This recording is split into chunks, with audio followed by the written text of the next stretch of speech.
కూటమి ప్రభుత్వం ఏర్పడిన తరువాత రాష్ట్రంలో ఏం జరుగుతుందిరా అంటే గత ప్రభుత్వంలో అభివృద్ధి గురించి మాట్లాడితే ఈ ప్రభుత్వంలో దాడులు, హత్యలు, కుట్ర రాజకీయాలు, దౌర్జన్యాలు, గంజాయి కేసులు వీటి గురించి మాట్లాడుకోవాల్సి వస్తుంది. ఏమిరా ఇది, ఎందుకురా ఇట్లా జరుగుతుంది అంటే వాళ్ళ అభివృద్ధి అవసరం లేదు. ఎవరైతే వాళ్ళ ఎమ్మెల్యే గారి కొడుకులు గంజాయి కేసుల్లో దొరుకుతున్నారు, ఇసుకని దోపిడీ ఎవరు చేస్తున్నారు, రాజకీయంగా డబ్బులు ఎవరి రేషన్ షాపుల ద్వారా ఎవరు దండుకుంటున్నారు, వాళ్ళకి కావాల్సిన అభివృద్ధి ఇదే అభివృద్ధి.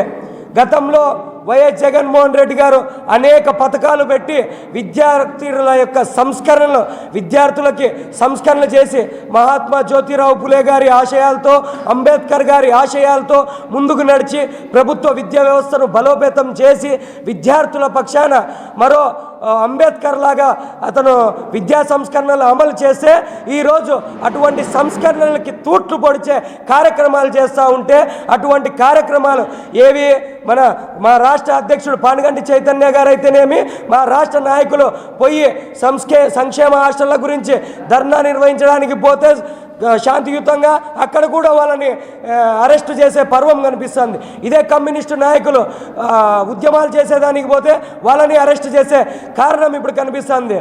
చిట్టి నాయుడు గారు కానీ, ఖర్జూరపు నాయుడు కానీ, మనవడు గారికి కానీ ఒకటే చెప్తున్నాం, ఆ రోజు యువగలం పాదయాత్రలో నడిచి పేరుకే యువగలం అని పెట్టుకున్నారు.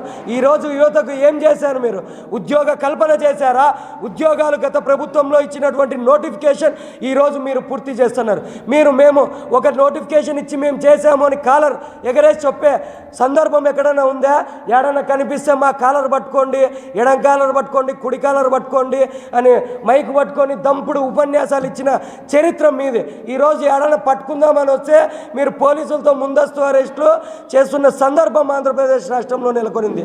మీలాంటి అక్రమ అరెస్టులకి, మీలాంటి ఉడత ఊపులకి ఈ యొక్క విద్యార్థి సంఘాలు కానీ, యువజన సంఘాలు కానీ భయపడబోవని అల్లూరి సీతారామరాజు గారు అయితేనేమి, చంద్రశేఖర్ ఆజాద్ గారు అయితేనేమి, ఇలాంటి భగత్ సింగ్ లాంటి ఉరికొయ్యలకి కూడా భయపడని భగత్ సింగ్ లాంటి వారిని ఆదర్శంగా పెట్టుకొని విద్యార్థి యువజన నాయకులు ఇప్పుడు మీ మీద ఉద్యమానికి నడుము కడుతున్నాము, మీ ఉడుతూపులకి భయపడము, మీ మీద సమర శంకారావం పూరించి మీ మెడలు వంచడానికైనా వైఎస్ఆర్ విద్యార్థి భాగంగా మిగిలిన విద్యార్థి సంఘాలతో కలుపుకొని వారి యొక్క ఆధ్వర్యంలో కూడా నడవడానికి మేము సిద్ధంగా ఉన్నామని మేము తెలియజేస్తున్నాం.